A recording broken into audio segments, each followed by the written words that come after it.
പുരയിലുള്ള എല്ലാ പണി ഞാൻ തന്നെ ചെയ്യണം. ഒരു മരോളുണ്ടായിട്ട് ഒരു കാര്യവുമില്ല. മുറ്റം രാവിലെ ഞാൻ തന്നെ അടിച്ചു വരണം. ചിക്കൻ ഉണ്ട് കുറേ ചിക്കാൻ. അതിലുമേൽ ഞാൻ തന്നെ ചിക്കണം. മഴ പെയ്യൂലായിരിക്കും. എന്തായാലും വേണ്ടില്ല. ഒന്ന് പുറത്തേക്കിട്ട് കാറ്റുകൊണ്ട് അങ്ങനെ കുറച്ചൊന്ന് ഉണങ്ങി കിട്ടിയേക്കും. അടുക്കളയുള്ള ഉപ്പേരി ഇതാ ഞാൻ മുറിച്ചിട്ട് ചെയ്യും. അതും കൂടി ഒക്കെ വെക്കാൻ നേരമല്ല. മുറിച്ചിട്ട സാധനത്തെ അടുപ്പത്തിട്ട് വെച്ചുകൂടെ, അതില്ല. ഉപ്പേരി വെച്ച്, കറി വെച്ച്, ചോറ് വെച്ച് എല്ലാം രാത്രി വെക്കണം. വെച്ച കാര്യം വൾബി വെച്ച് കൊടുത്താൽ ഓള് തിന്നാരോളം എണീച്ച് വരും. അതിനെല്ലാം ഉഷാറാണ്. ഞാനൊക്കെ വന്ന സമയത്ത് എല്ലാ പണി ഞാൻ ചെയ്യണ്ടേയും. ആരും ചെയ്യാനുണ്ടാവില്ലയും, കാത്തിക്കണമെന്നില്ലയും.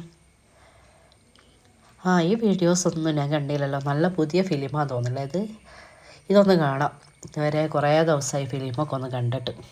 ഫിലിം നല്ലതാണെന്ന് എൻ്റെ ഫ്രണ്ട്സൊക്കെ പറഞ്ഞിട്ടുണ്ടായും. അത് കണ്ടങ്ങനെ കുത്തിരിക്കുക.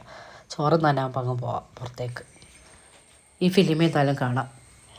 മോളെ, എനിക്ക് അടുക്കളേക്കോ അല്ലെങ്കിൽ മുറ്റത്തേക്കോ എവിടേക്കെങ്കിലും ഒന്ന് വന്നതോടെ ഇങ്ങനെ ഇങ്ങനെ കുത്തിയിരുന്നാൽ 24 മണിക്കൂർ ഇങ്ങനെ കുത്തിയിരുന്നാൽ എന്തെങ്കിലും അസുഖം പിടിക്കുമല്ലേ?